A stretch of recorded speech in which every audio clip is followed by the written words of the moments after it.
കുട്ടിയെ രാവിലെ എങ്ങനെയാണ് എഴുന്നേൽപ്പിക്കേണ്ടത് എന്ന്. ഒരുപാട് രക്ഷിതാക്കൾ ചെയ്യുന്ന പണി എന്താണെന്നറിയോ? പ്രത്യേകിച്ച് സ്ത്രീകളല്ല കുട്ടികളെ എഴുന്നേൽപ്പിക്കുക. ചില സ്ത്രീകൾ അപ്പോൾ അടുക്കളയിൽ ഭയങ്കര തിരക്കായിരിക്കും. അപ്പം ഇങ്ങനെ അടുക്കളയിൽ നിന്ന് വിളിച്ചു പറയും, എടാ എണീക്കുന്നില്ലേ, എത്ര സമയമായി, സ്കൂളിൽ പോകണ്ടല്ലേ, മദ്രസ ഇല്ലേ, ഓത്ത് പോലെ കടന്നുറങ്ങാണല്ലോ, എത്ര പറഞ്ഞാലും കേൾക്കൂല.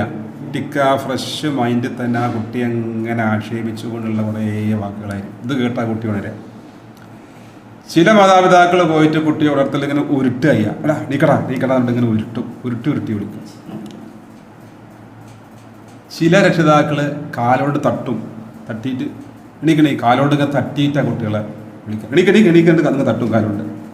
ശരിക്കൊരു കുട്ടിയെ എങ്ങനെയാണ് നമ്മൾ വിളിച്ചു നടത്തേണ്ടത്?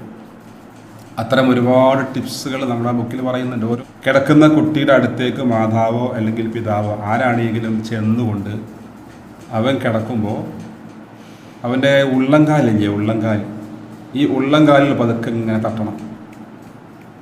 ആ സമയത്ത് അവന് ഏറ്റവും ഇഷ്ടമുള്ള അവൻ്റെ പേര് വിളിച്ചുകൊണ്ട് അവന് ഏറ്റവും ഇഷ്ടമുള്ള നല്ല കാര്യങ്ങൾ പറഞ്ഞുകൊണ്ട് അവനെ ഉണർത്തണം. മോനോ എണീക്കടാ, എനിക്ക് ഏറ്റവും സോഫ്റ്റായിട്ട് നല്ല സ്നേഹത്തോടെ സംസാരിച്ചുകൊണ്ടാണ് ആ കുട്ടിയെ വിളിച്ചു നിർത്തേണ്ടത്. ഇത് ദിവസം ഈ കുട്ടി ഇങ്ങനെ കേൾക്കുമ്പോൾ ആ കുട്ടിയുടെ മനസ്സിൽ ആ ഉമ്മയോട് അല്ലെങ്കിൽ ആ പിതാവിനോട് വല്ലാത്തൊരു സ്നേഹമായിരിക്കും.